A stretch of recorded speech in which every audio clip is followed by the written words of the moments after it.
न्यायालय में क्या सच्चाई को खोजा जाए, ये है। अब कार्यालयों में क्या कार्य किया जाए वाला बात है। क्या कार्य को मतलब वो नहीं है, कार्यालय में गलतियों को खोजना, गलती को गलती से रोकना है, और जो अपराध को अपराध से रोकना, यही काम के लिए पूरा सरकारी जितने भी नौकरी है, अधिकार है, वो सब इसी के लिए नियोजित हुई है। जो इस धरती की छाती पर जितने भी राष्ट्र है, सब राष्ट्र का रवैया इतना ही। तो इस विधि से मानव परंपरा कैसा न्याय पाने की विधि कहाँ से आएगी, उसको सोचने पर पता लगा मानव स्वयं में जागृत होने के आधार पर ही होगा, न्यायालयों में इनसे मिलेगा नहीं। मानव जागृत होने के लिए मूल वस्तु समझदारी है। यदि समझदारी पूरा होता है, हर मनुष्य को समझदारी यदि पहुंच पाता है, उस स्थिति में मानव परंपरा अपने में न्यायपूर्वक जी सकता है। ये मुख्य मुद्दे में ये सामान्य स्वरूप। इन न्यायपूर्वक जीने के साथ ही ये बाकी तीनों समाधान, समृद्धि, अभय, सहअस्तित्व अपने आप से आते हैं। न्यायपूर्वक जब तक जी नहीं पाते हैं, ये कोई चीज़ नहीं आएगी। इससे पता लगता है मानवीयता का जो रीढ़ है, मानवीयता का मूल ध्रुव है, वो न्याय है। अब वो न्याय कहाँ प्रमाणित होता है? सर्वप्रथम एक समझदार मनुष्य कहाँ प्रमाणित करेगा? परिवार में करेगा। उसके बाद कहाँ करेगा? अपना गांव में करेगा। उसके बाद कहाँ करेगा? पूरा देश में करेगा। उसके बाद क्या करेगा? पूरा धरती में करेगा। इस ढंग से न्याय को प्रमाणित करने का विशालतम स्वरूप मानव के सम्मुख खड़ी है। उसको जितने जो उपयोग करें उतने ही वो खुश होता हुआ भी देखने में मिलता है। जैसा मैं जितने दूर दूर तक हम न्याय को निप पाता हूँ, उतने ही मैं खुश रहता हूँ, प्रसन्न रहता हूँ, समाधानित रहता हूँ। वर्तमान में हमारा विश्वास सदा सदा के लिए सुदृढ़ बनता जाता है और निरंतर हमारा प्रस्तुतियों में प्रखरता, निखार आती जाती है। मेरे जो व्यवहार में जो है सुदृढ़ता आती जाती है।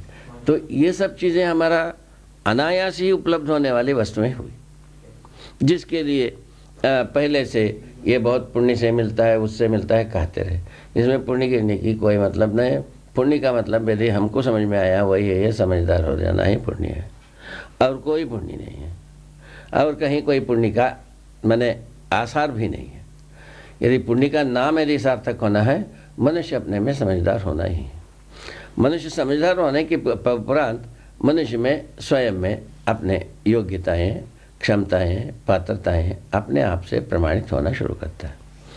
क्षमताएं अपने आप में क्या चीज़ है पूछा तो उसका उत्तर यही मिलता है, वहन करने वाली क्रिया।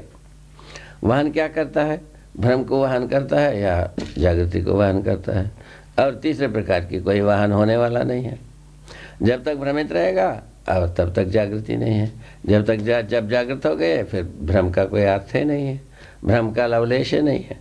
तो भ्रम एक ऐसी बात हुई, भ्रम आया क्यों, भ्रमित क्यों परंपरा हो गई है, ये बात भी एक खचोटने वाले एक प्रश्न है। बाकी सारे संसार में तो नियति सहज रूप में सब व्यवस्था में हो गए, मानव क्यों नहीं हुआ, ये बात पर भी कुछ लोग पूछे हैं हमसे। उसका उत्तर ऐसा अस्तित्व में रखी हुई है, मानव संस्कार अनुषंगी इकाई है। इस बात को पहले ध्यान दिलाया है। संस्कार का मतलब भी है समझदारी। समझदारी पूर्वक ही मनुष्य व्यवस्था में जिएगा, और स्वायत्त है, ये मनुष्य स्वायत्त होता है। दूसरा समझदार होता है, समृद्ध होता है, समाधानित होता है।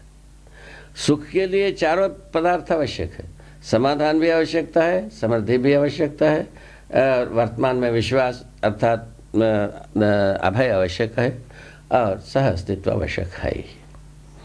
इस विधि से मनुष्य को इन चारों आयामों में माने चारों वस्तुओं में जब अपना हाथ कर्तलगत करने की आवश्यकता आई, तो ये स्वयं स्फूर्त विधि से आएगी, नियति सहज विधि से आता नहीं। उसको दूसरे ओर से भी देखें तो परंपरा पूर्वक ही समझदारी आती है। इसके पक्ष में जो मानव संतान और मानवेतर जीव संसार की संतान और पशु पक्षी संतान, ये जन्म से ही जो उसका परंपरा के गुण हैं अपने आप में विद्यमान रहता है।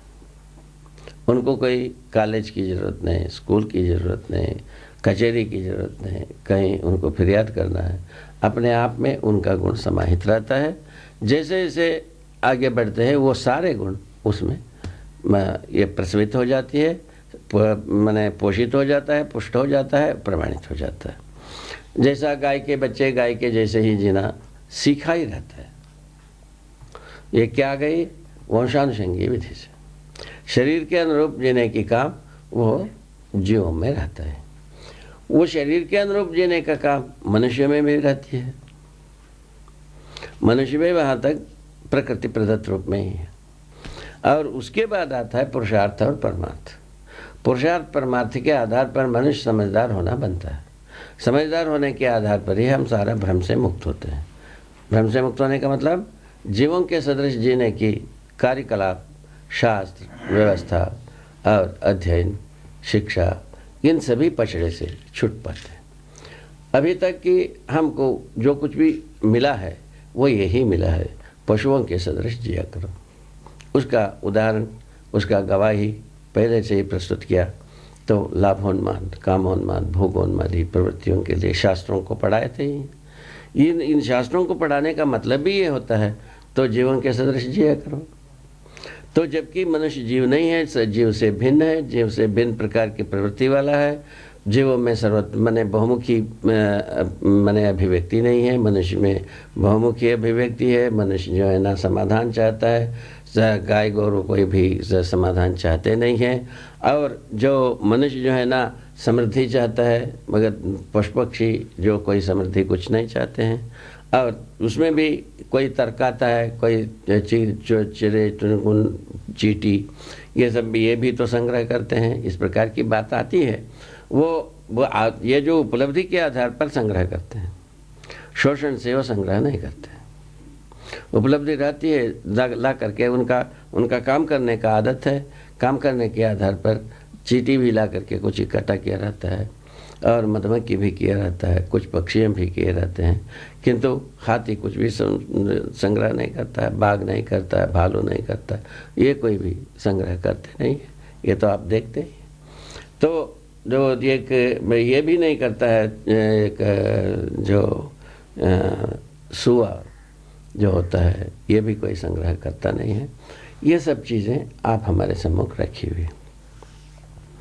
इसको शोध करने पर यह पता लगता है जिनमें मेधा समृद्ध हुई है, सातों धातुओं से शरीर की संरचना हुई है जीवों में, और मनुष्य के संकेतों को ग्रहण करने योग्य रहता है, ऐसे पशु पक्षियों में संग्रह की कोई आसार नहीं, वो कोई आसार नहीं। तो केवल आसार रहता है कहाँ? इस प्रकार की व्यवस्था जिसमें नहीं है उस जगह में हो सकता है, चींटी में हो सकता है। इस प्रकार की बात है। चींटी भी संग्रह बुद्धि से संग्रह करता है, संग्रह के लिए प्रवृत्ति है, ऐसा कुछ नहीं। वस्तु मिलता है, इकट्ठा किए रहते हैं। वस्तु मिलता है, मधुमक्खी मधु को इकट्ठा किया रहता है, ऐसा रहता है। तो ये जैसा जो मनुष्य में जो है, जो जानबूझ करके संग्रह की सुविधा की प्रवृत्तियाँ होते हैं, उसका कारण है भोग अतिभोग की वासना है, और कुछ मतलब नहीं। इन आधार पर हम व्यवस्था में जीना लक्ष्य ना होकर संग्रह सुविधा हमारा लक्ष्य हो गई, और उसके लिए भय प्रलाप बनी, एकमात्र प्रताड़न के लिए आधार बना। फलस्वरूप हम प्रताड़ित रहे ही हैं, और उससे छूटने के लिए एकमात्र उपाय यही है। तो जीवन को समझ जाए और अस्तित्व को समझें, मानवतापूर्ण आचरण को समझें।